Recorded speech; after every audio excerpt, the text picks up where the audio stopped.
Bismillahirrahmanirrahim. Assalamualaikum warahmatullahi wabarakatuh. Sekalong penghargaan buat pengerusi majlis yang dihormati, barisan panel hakim yang arif lagi bijaksana, penjaga masa yang sentiasa peka dengan detik waktunya, serta hadirin dan hadirat sekalian. Selamat pagi dan salam Malaysia Madani.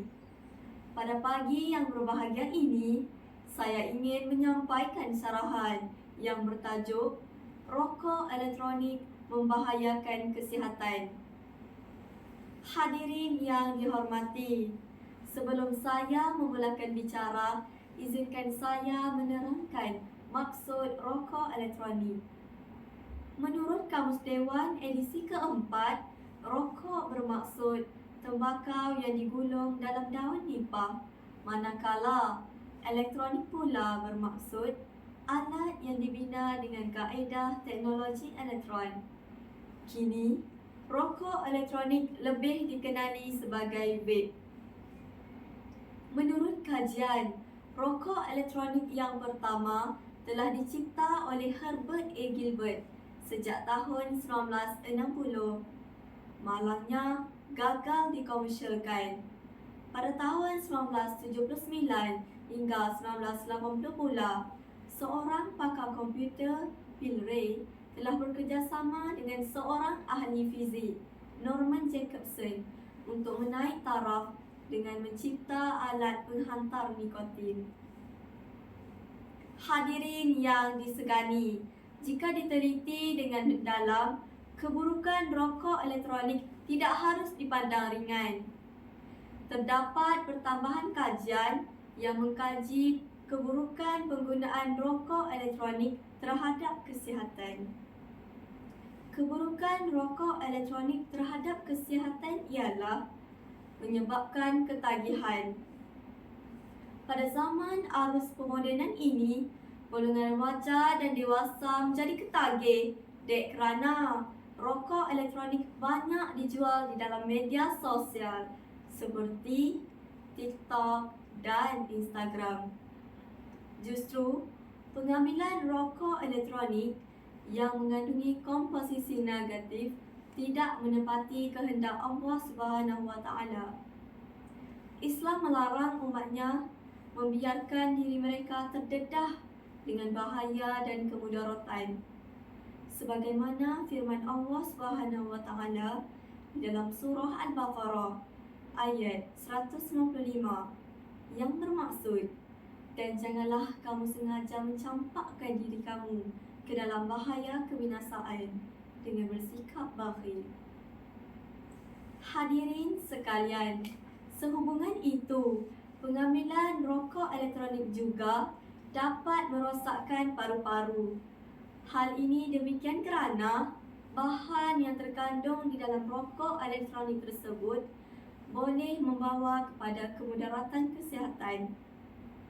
Oleh itu, pengguna tegar rokok elektronik menyedot aerosol yang banyak lalu meresap ke dalam paru-paru, sekaligus meningkatkan risiko penyakit kronik.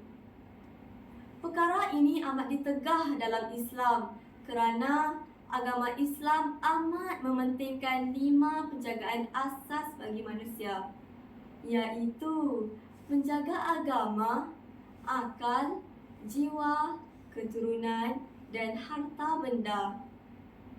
Hal ini sangat bertepatan dengan maqasid syariah dalam ajaran Islam. Perkara ini bersesuaian dengan peribahasa, mencegah lebih baik daripada mengubati.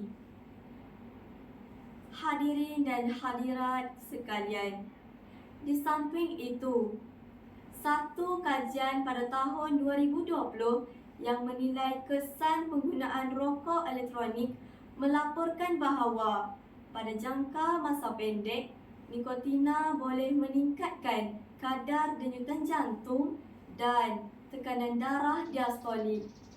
Manakala satu kajian yang diterbitkan pada 2021 mendedahkan bahawa penggunaan rokok elektronik boleh membawa kepada penyakit kardiovaskular. Ketoksikan terhadap sistem kardiovaskular ini bergantung kepada masa pendedahan dan dos nikotina yang diambil.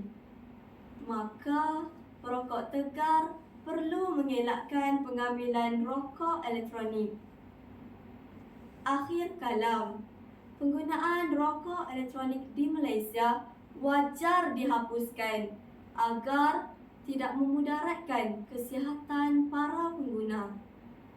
Bukan itu sahaja, pihak kerajaan juga seharusnya mengambil inisiatif dengan mengadakan kempen kesedaran agar dapat melahirkan belia yang sihat dan bertanggungjawab.